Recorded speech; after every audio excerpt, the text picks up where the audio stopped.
Money Buddy Podcast, brought to you by Money and Me, an investor education and awareness initiative by PGIM India Mutual Fund.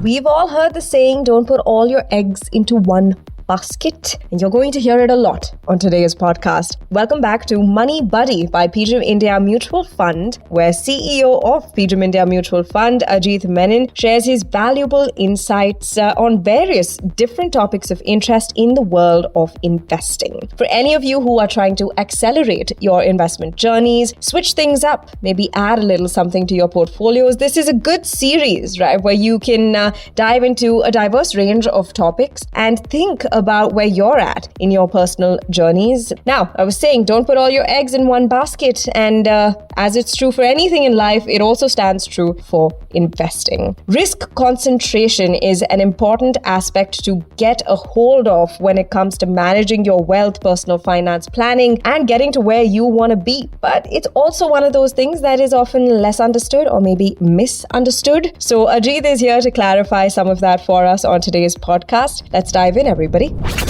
Hello and welcome to another episode of Money Buddy. I'm Ajit Menon, CEO of PGIM India Mutual Fund, bringing you this new topic, which is the number one risk to your investments. And that number one risk, I would say, is concentration. The aspect of concentrating all your investments or money unknowingly into just one type of investment. There are many nuances here, and I'm going to take you through all of that in this short episode as well. But just to reiterate that aspect, that there is a big risk that many of you unknowingly would be doing with your investments, and that's about concentrating it in one asset class or one type of asset class. All of us remember, what our grandmothers have always said, right? Don't put all your eggs in one basket, right? Bad idea. We know that.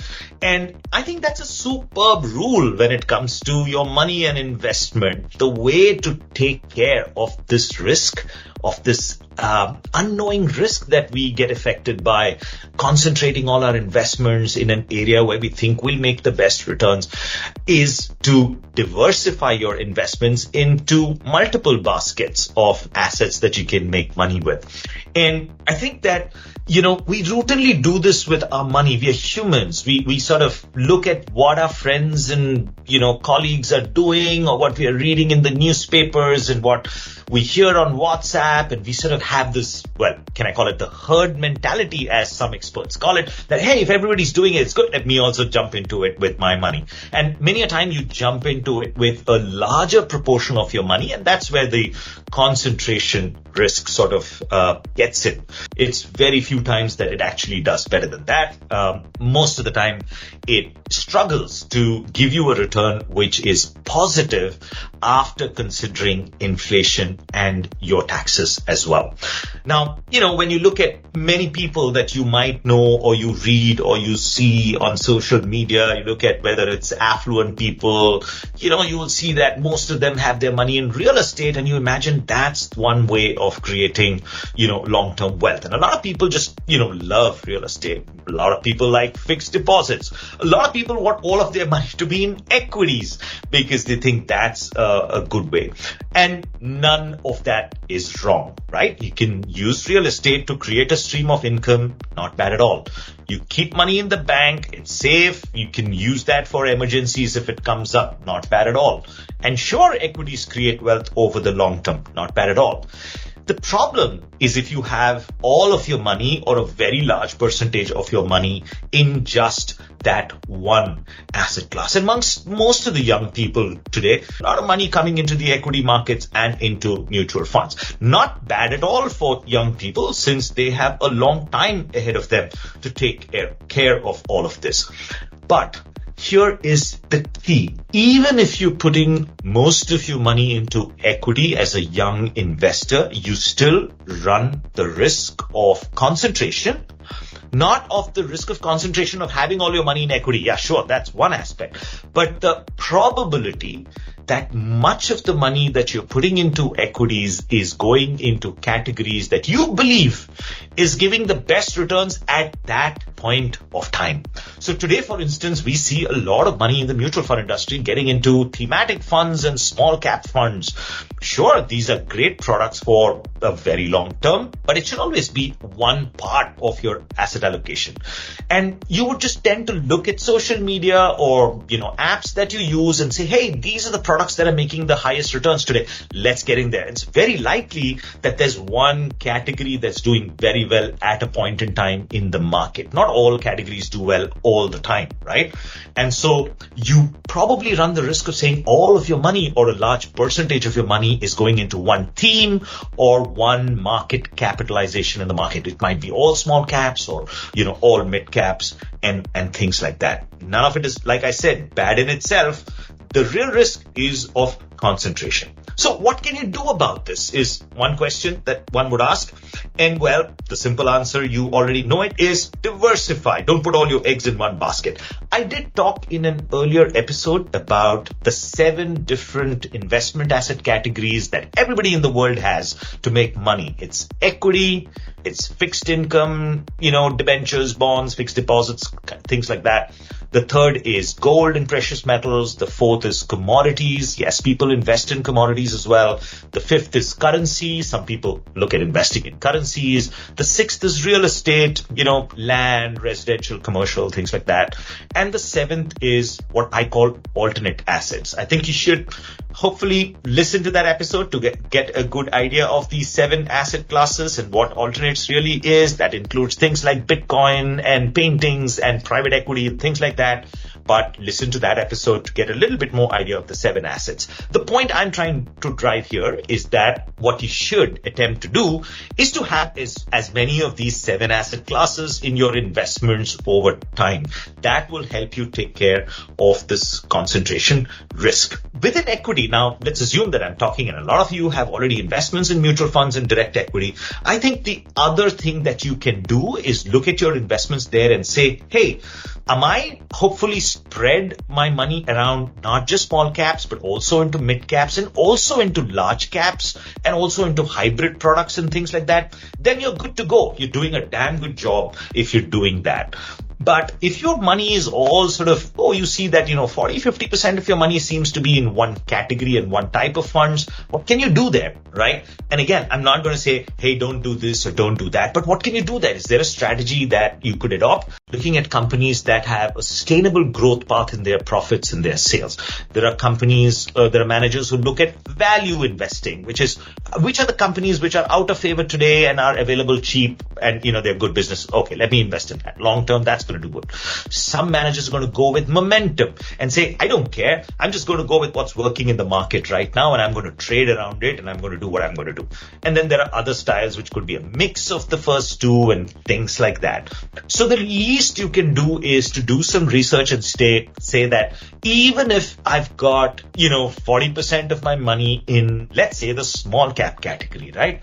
Not a bad thing. Well, I would always love you to diversify much more, but not a bad thing if I can figure out that amongst the small cap funds that I have, am I diversified in investing styles, right? Have I got some growth fund managers and some value fund managers and some momentum fund managers and things like that? And you'll have to do some research around that. Or then, as I always say, if you have a trusted advisor, you could ask him or her these questions to find out whether you have diversification of style of investing in your equity investments. That's the least you should do, because some style or the other is going to be out of favor and some style is going to be in favor in the market. And the risk you run is that you probably have a lot of money, yes, and you're doing good that you have invested it, but you're probably focused around a style that's working well currently, and all of your managers are in that one particular style that's working, obviously.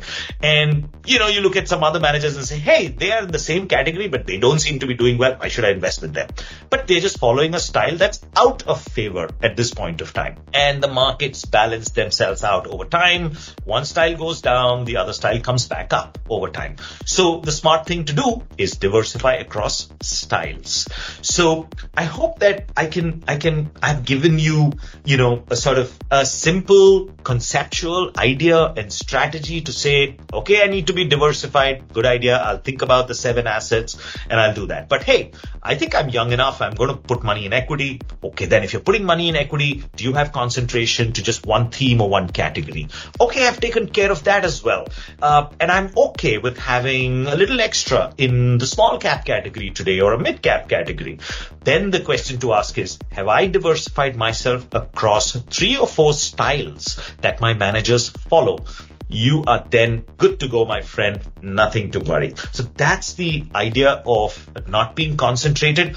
There is one aspect as well to think about, which is a little more philosophical, I would say. Most people make their incomes and their money using one skill. You're a great techie, you're a great doctor, you're a great chartered accountant, whatever it is. That's your profession. That's what you make money from. Eventually in life, as you live a long and happy and healthy life, remember that having just that one skill to make money is also a concentration risk.